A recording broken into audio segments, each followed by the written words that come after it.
안녕하세요. 오늘은 기아의 새로운 전기차죠. EV4. 요거 한번 집중 분석해 보겠습니다. 네. 그 자동차 전문 채널 오토뷰에 아주 상세한 로드 테스트 영상이 있더라고요. 그걸 바탕으로 해서 당신이 EV4에 대해 꼭 알아야 할 핵심 정보들만 딱 뽑아서 좀 깊이 있게 이야기 나눠보죠. 좋습니다. 그 오토뷰가 자동차 안전연구원 KATI라고 하죠. 거기서 직접 테스트도 하고 EV4 개발 과정도 좀 지켜봤다고 하더라고요. 정말요? 그래서 좀 더 신뢰가 가는 분석인데요.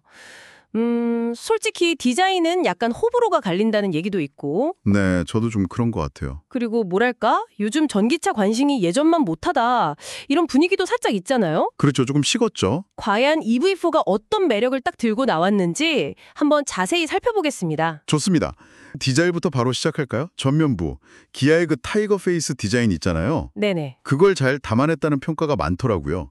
수직형 헤드램프라던가 그 스타맵 시그니처 라이팅 요런 디테일도 좋고 야간 시인성도 괜찮다고 하고요. 맞아요. 익숙하면서도 뭔가 좀 더 다듬어진 느낌, 완성도를 높인 거죠. 네. 그런데요. 네. 오토뷰 리뷰에서는 측면하고 후면부는 조금 아쉽다.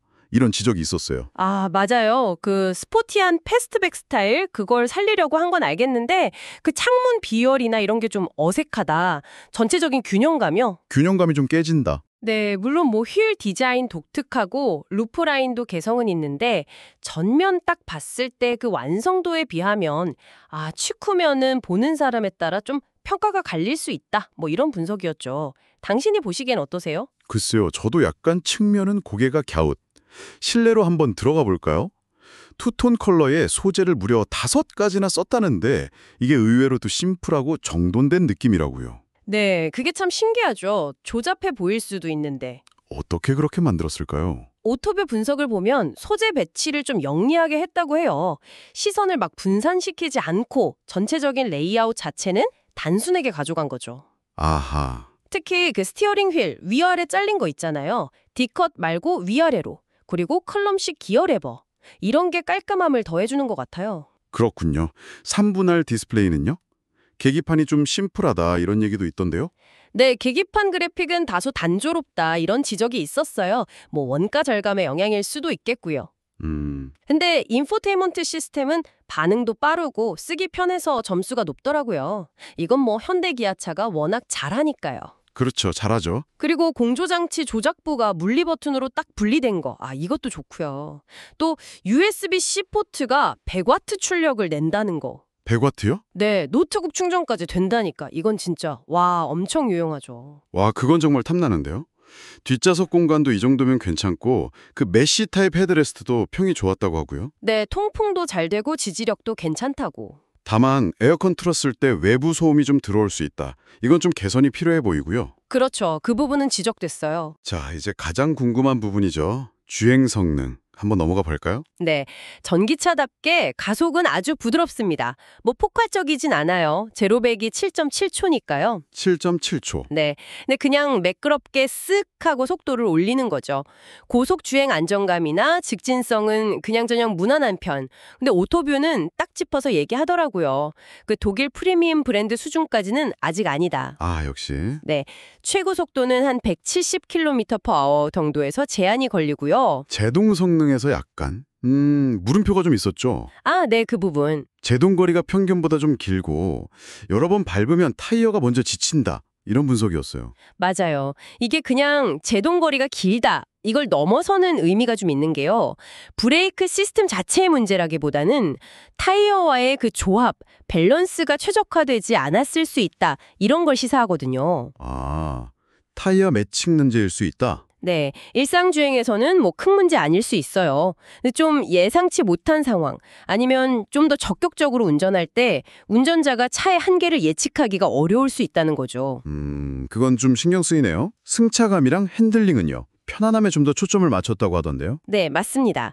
아무래도 내수용 모델이다 보니까 서스펜션이 좀 부드러워요. 그래서 일상적인 승차감, 특히 자잘한 요철 같은 거 거르는 능력은 뛰어나다고 해요.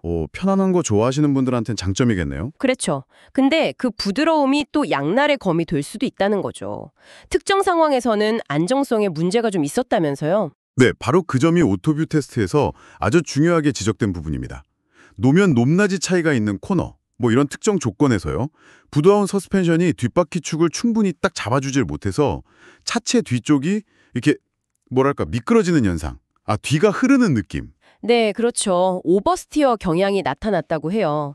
이게 예전에 축의 GV60에서도 나왔던 문제랑 좀 비슷하다고 하는데 예측 불가능한 움직임은 운전자한테 좀 불안감을 줄 수 있죠. 그렇겠네요. 회생 제동 단계도 너무 높게 쓰지 말라고 했다면서요? 맞습니다. 회생제동 단계를 너무 높이면 제동할 때 울컥거림이 심해지고 또 하중 이동이 급격해지니까 차체 거동이 더 불안정해질 수 있다. 이런 이유에서요. 아하. 심지어 GV60 개발자도 비슷한 이야기를 했다고 인용하면서 안전이랑 승차감을 위해서는 좀 낮은 단계를 쓰는 걸 추천하더라고요. 그렇군요. 물론 뭐 일상적인 기준에서 긴급 회피 능력 자체는 괜찮았다고 해요. ESC가 개입해서 안정적으로 피했다고 합니다. 네, 종합을 해보면 EV4는 일단 실내가 시각적으로 만족스럽고 편의 장비 좋고 그리고 일상 주행은 편안하다. 이런 강점이 있는 차네요. 그렇죠. 하지만 특정 주행 조건에서의 그 안정성, 이거는 좀 타협이 필요한 부분이고요. 심지어 오토뷰 내부에서는 안정감만 딱 놓고 보면 EV3가 더 낫다. 이런 평가도 있었다니 이거 좀 의미심장한데요. 네, 이게 시장 경쟁 구도 속에서 더 중요해지는 포인트입니다. 요즘 폴스타2 스탠다드가 가격을 내렸잖아요. 네, 확 내렸죠. 그런 경쟁 모델들하고 가격대가 겹치는데 브랜드 가치라던가 일부 성능, 특히 그 주행 안정성을 고려하면 EV4가 자기만의 확실한 강점을 더 보여줘야 하는 상황인 거죠.